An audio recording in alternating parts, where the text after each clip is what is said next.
Elle était enceinte. Elle descendait les escaliers de sa propre maison quand son pied a glissé sur l'huile encore fraîche. Son corps est parti en arrière. Son ventre a heurté les marches. Le temps s'est arrêté pendant sa chute.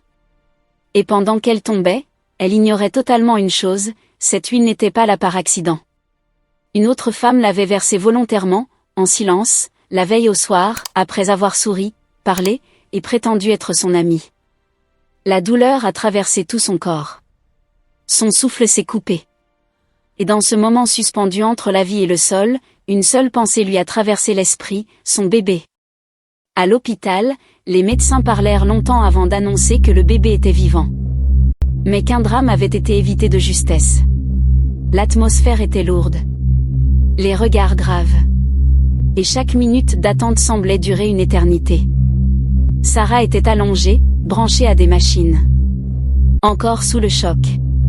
Incapable de comprendre comment une simple descente d'escalier avait pu se transformer en cauchemar.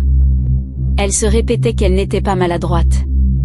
Qu'elle n'avait rien fait de différent ce matin-là. Qu'elle connaissait parfaitement cette maison dans laquelle elle vivait depuis des années. Pourtant, une question ne cessait de tourner dans la tête de son mari Michael. Une question qui refusait de le quitter, pourquoi les marches étaient-elles glissantes ce matin-là ? Pour comprendre ce qui s'était réellement passé, il fallait revenir bien en arrière. Avant la chute. Avant la grossesse. Avant même le mariage. À l'époque où deux femmes aimaient le même homme, sans jamais se l'avouer clairement. Michael était un homme respecté. Stable financièrement. Entrepreneur sérieux. Pas du genre à courir après les aventures, ou à promettre des choses qu'il ne pouvait pas tenir. Il aimait construire.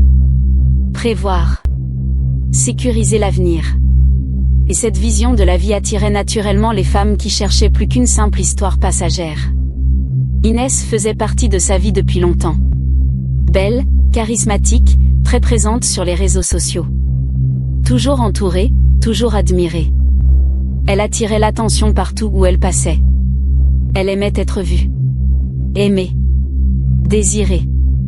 Et elle était persuadée que Michael finirait forcément par la choisir. Sarah, elle, était plus discrète.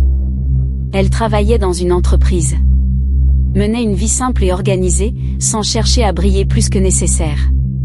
Elle n'était pas dans la démonstration, mais dans la constance.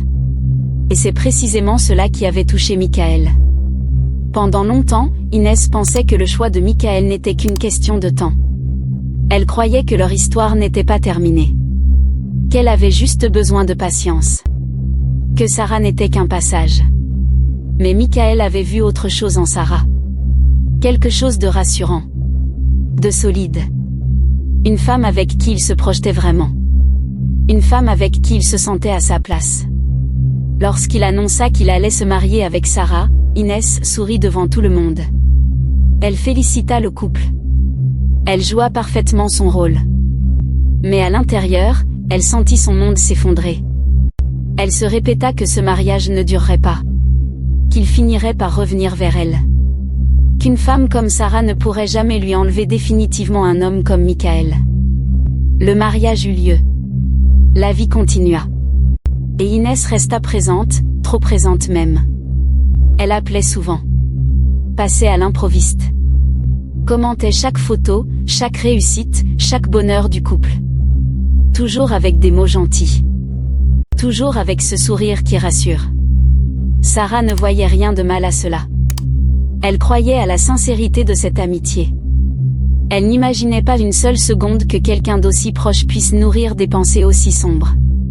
Mais quand la grossesse fut annoncée, quelque chose changea définitivement dans le regard d'Inès.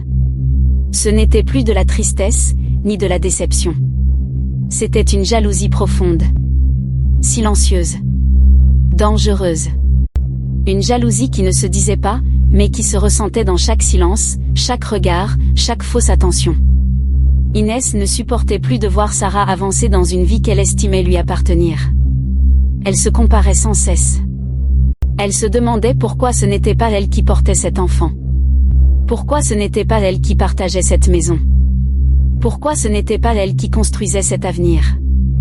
Et plus elle pensait, plus la colère grandissait. Un soir, alors qu'elle rendait visite au couple, Inès remarqua les escaliers intérieurs. Propres, lisses, élégants, éclairés par une lumière douce. Elle resta longtemps silencieuse après le dîner, prétextant la fatigue, observant chaque détail, chaque habitude. Quand Michael monta se coucher et que Sarah s'endormit sur le canapé, Inès se leva doucement. Elle entra dans la cuisine. Elle prit une bouteille d'huile et resta immobile quelques secondes. Elle savait que ce qu'elle s'apprêtait à faire n'avait pas de retour possible. Elle savait que cette décision allait changer des vies. Mais la jalousie avait déjà pris toute la place. Elle versa lentement l'huile sur plusieurs marches. Sans bruit. Avec une précision glaçante. Essuya rapidement ses traces. Et quitta la maison comme si de rien n'était. Le lendemain matin, Sarah tomba. Quand Michael visionna les caméras de sécurité de l'immeuble, la vérité apparut clairement. Les images montrèrent Inès seule dans la maison. L'huile à la main. Avançant avec calme. Sans hésitation. Confrontée, elle craqua immédiatement. Les larmes coulèrent. La voix trembla. Et elle expliqua qu'elle ne voulait pas la tuer, seulement la voir souffrir. Seulement la faire tomber, comme elle-même était tombée le jour où Michael avait choisi une autre femme qu'elle. Elle ne comprenait pas elle-même comment elle avait pu aller aussi loin. Comment l'amour s'était transformé en haine. Cette histoire se termina devant la justice. Inès perdit sa liberté, sa réputation, et tout ce qu'elle avait construit sur les apparences et les réseaux. Sarah, elle, mit du temps à se remettre. Physiquement et moralement. Mais elle donna naissance à un enfant en bonne santé. Et elle comprit une chose essentielle, certaines personnes ne te font pas du mal parce qu'elles te détestent, mais parce qu'elles envient la place que tu occupes dans la vie de quelqu'un. Et parfois, cette envie peut devenir plus dangereuse qu'on ne l'imagine.